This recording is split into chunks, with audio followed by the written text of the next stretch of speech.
You know, back in January, Joe Biden wrote in an op-ed that Donald Trump was not prepared for this coming pandemic, and things were going to get worse, and said, "Let your doctors talk.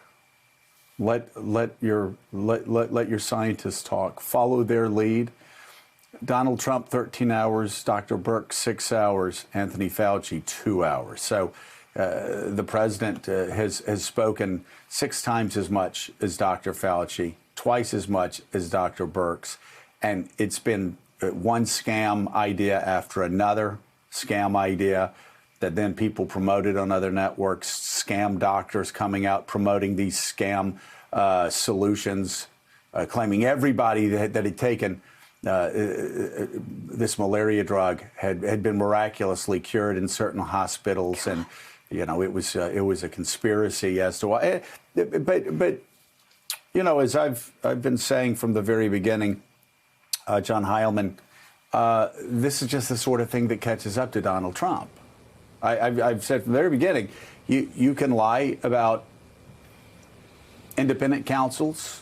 People won't listen. You can lie about former FBI directors. It doesn't impact their lives. Yeah, because they're still going to work, and yeah, you know they're busy. The kids are doing fine. They've got enough money to, you know, to pay their rent or to pay their mortgage. You can even lie about the Ukraine call. They don't really care.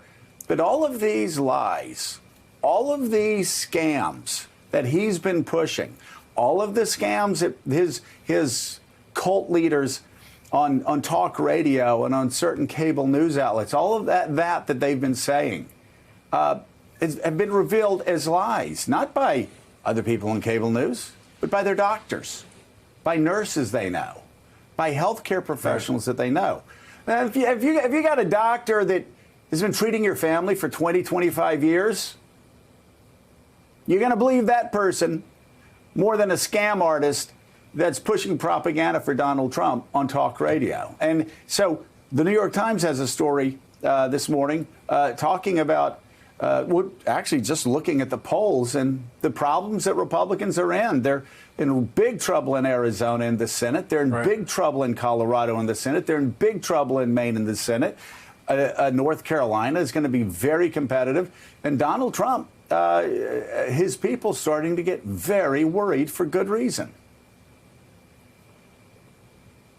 Right. I mean, there was a story over the weekend, Joe, about this, which reflects exactly what I've been hearing from people in the political world for the last 96 hours. That, you know, I know people will say it took them this long to figure it out, but the reality is for a lot of Republicans, last week, and especially the end of last week, was a moment, I think a turning point moment in a lot of Republican minds, because several things happened. One was that the fundraising numbers came in that showed that Republicans in these competitive Senate races are being dramatically outraised by their Democratic opponents. There's a vast fundraising disparity on the Democratic side. The 2018 disparity seems to be carrying forward to 2020 on the congressional side, particularly in those Senate races. That's number one. Number two, they're looking at the battleground state polling of Trump versus Biden.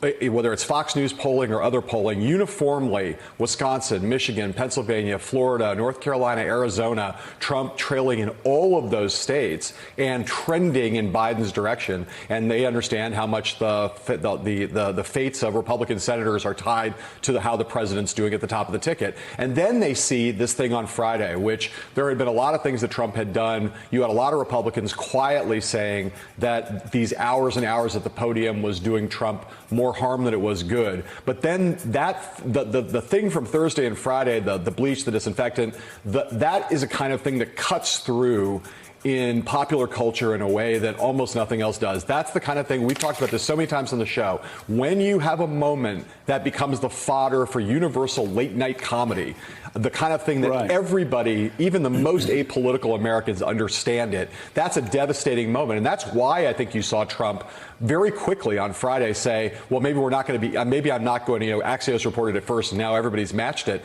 that the White House is like, well, maybe we're not going to have Trump out there every day. And maybe when he is out there, he's not going to be out there for so long. Even Trump, I think, has finally started to hear from enough Republicans, dude, you are killing us. you are killing yourself politically. And if you're killing, and you're not only are you killing yourself, but you're potentially killing us. We could lose the Senate. We could lose the White House. We could lose it all if you don't shut up. And that's, I think, what we saw happen unfold over the course of Thursday, Friday, and Saturday. It's a big moment, I think, politically, because you see Republicans going, wow, we have some big problems here.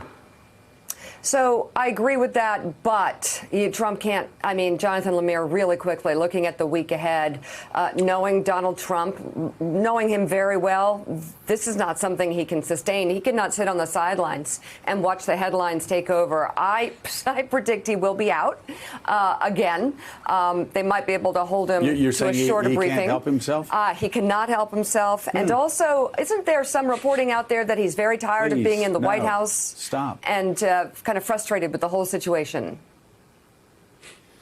Well, yeah, first, let me underscore the points just made, that this has been a troubling week. Republicans are nervous, and that includes in terms of holding on to the Senate, but the president's reelection campaign, too. The polls have definitely trended against him in the last week or two.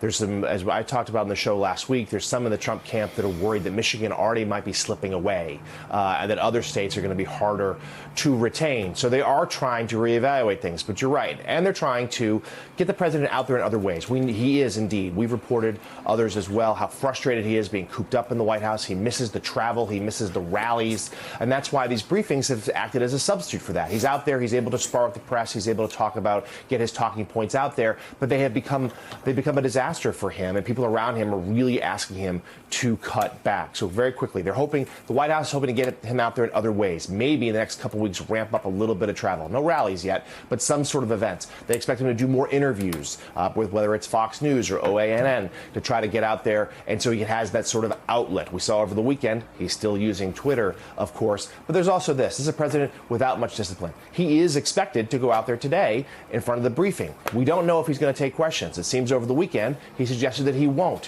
Whether it's today or later in the week, is he really going to be able to resist the bait? Is he going to be able to resist that interplay with reporters? Seems unlikely. And if he does that, I think you'll have a lot of nervous Republicans that he's just going to get himself and his party into more trouble. Thanks for checking out MSNBC on YouTube, and make sure you subscribe to stay up to date on the day's biggest stories. And you can click on any of the videos around us to watch more from Morning Joe and MSNBC. Thanks so much for watching.